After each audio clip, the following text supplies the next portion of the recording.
Good afternoon, I'm Susie Nordquist, and this is your midday news fix for Wednesday, the 13th of August. Former Prime Minister Helen Clark says we must act to end the catastrophe in Gaza, having witnessed aid being blocked firsthand. She's visited the Rafah border crossing as a member of non-profit peace organisation The Elders, alongside former Irish President Mary Robinson. Both say not only is a human-caused famine unfolding in Gaza, but also a genocide. Clark says it was shocking to see the crossing completely silent, with Israeli authorities blocking food, tents and medical aid. We know that a significant proportion of manifested trucks are turned away with vital supplies. Back here now, and Chloe Swarbreak is confident she'll return to Parliament without an apology today, after she was kicked out over the words she used asking MPs to support further sanctions on Israel. The Greens co-leader said if we find 6 of 68 government MPs with a spine, we can stand on the right side of history on Gaza. Speaker Jerry Brownlee told her to leave, later saying she can return if she apologises. Swarbreak says she doesn't feel that's needed. I'm engaging directly with the Speaker's office. I think that he will come to understand that the punishment that he's dished out is completely contrary to the reality. Journalists say they're still passionate about their career despite job insecurity and burnout. The Aotearoa Media Wellbeing Survey questioned almost 200 people in the industry in May and June. Media Chaplaincy New Zealand says people say their work still has meaning, but they're not optimistic about its future.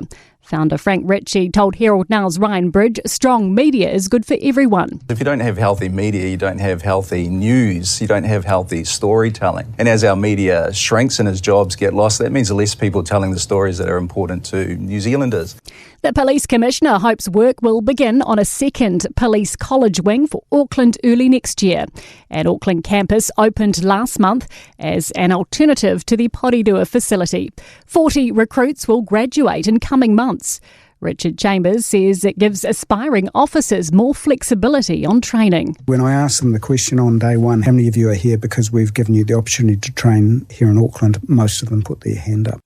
A view Spark selling the controlling share of its data centre business was necessary. Australian-owned Pacific Equity Partners is taking 75% of the business for about $500 million. Spark will move its data centre assets and operations into a new standalone company. Devon Funds Management's Greg Smith says the deal helps with some issues the company was facing. Their debt levels, on protecting the dividend. And the reality is building out these data centres is expensive. So they were going to need to spend $1 billion on the data centre rollouts. To sport now, and double Olympic 100 metres medalist Fred Curley has been provisionally suspended by the Athletics Integrity Unit for whereabouts failures on his drug testing program. Golfer Ryan Fox needs to finish in a two-way tie for 29th or better this week in Maryland as the top 50 ranked players prepare to drop to the top 30 for the season-ending PGA Tour event the following week in Georgia. I'm Susie Nordquist, and that is your latest news fix. We'll be back with the next update at 5 p.m. from the Newstalk ZB newsroom.